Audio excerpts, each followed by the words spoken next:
napasi kanodi salai tere kise sisina aina pamana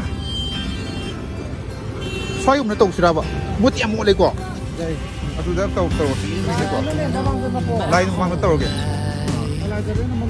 kai di khra mo le ko kanodi masi je tim se noi se iron gym ni ko chumi ko iron gym na organize to ga koi nyamei thong da ko kujung se slide tere ki firal and pakam bagi sticker ga kana na bi free da ko adu mayam kana gumba dangning aga gari macha su achogo su namning male ga di kujung nyamei gi thongkong da kana na pi ko adu masi akoi inat tu pamjaba dagi identity bu ngaksening ba hai tare adu malen ti da koi gi mai haba kurup se ko gi sakta na bagi masi kanu ne ko symbol na mane na hanya ro si ai mane kanu kana kana gari ko din na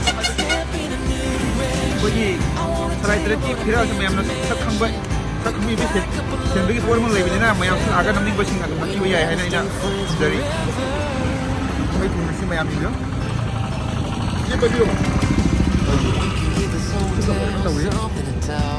ये मैं थों असमा का ना बांगो लगाई को सिला लगा को और उसना का लगा तो मची ले ले मैं तभी ना ना ले ले मैं लेकिन ये ना ना मैं आमी जो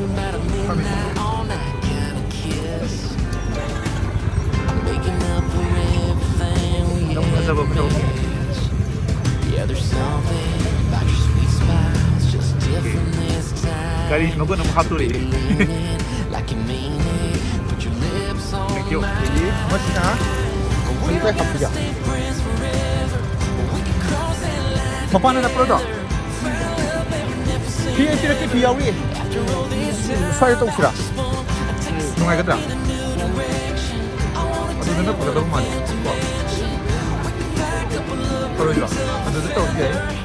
Ada segi lain dia. Mungkin kalau kita matungnya kondarat pun itu nanti. Kita cakap oh ya, nampak. YP pilih kau.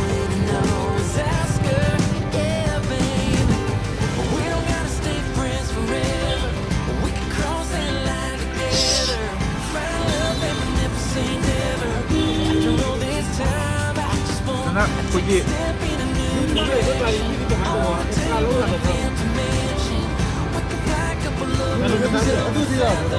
Kalau tu ni lah.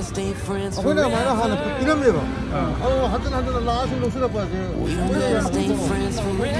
Betul tak? Kerana esna han mana tahu kita ni na, aduh tahu kita ni dah. Ada mana pilih betul. Amuk pilih ke amuk? Ada dalam lau lah kalau kau tu di. Aku ni masih lau ni lah lau ni. Ayam tu gari ni le, ada amak ketangi lau dia pun. Ini ya kita nak buat. Aduh hang buat dia. Wah wah.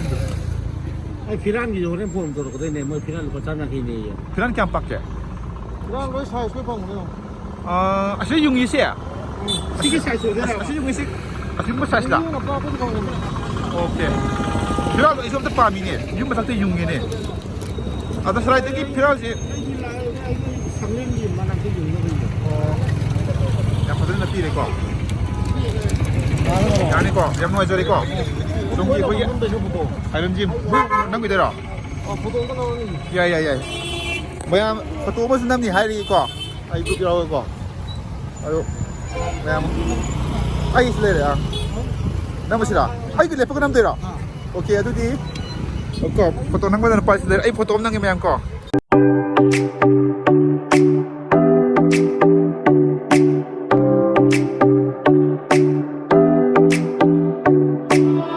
Lagi mana?